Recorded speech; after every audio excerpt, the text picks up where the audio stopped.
cariño de siempre para todos aquellos que por cosas del destino ya no están con nosotros. Ya no están con nosotros.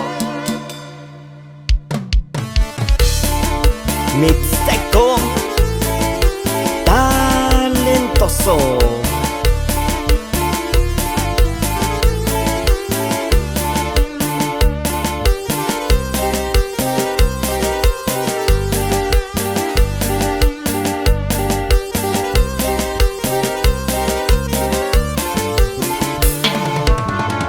Ya lo dijo mi hermano Frankie, no se muere quien se va, muere quien se olvida. Que no, paisanos.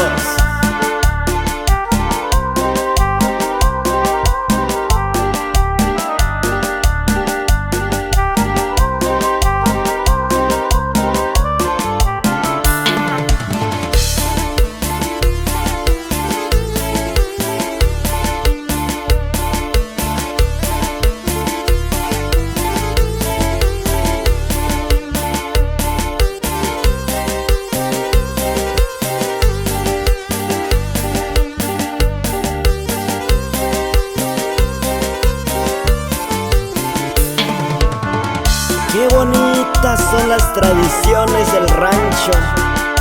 Paisanos inmigrantes, échenle ganas, cumplan sus sueños y regresen a abrazar a sus seres queridos antes de que sea demasiado tarde.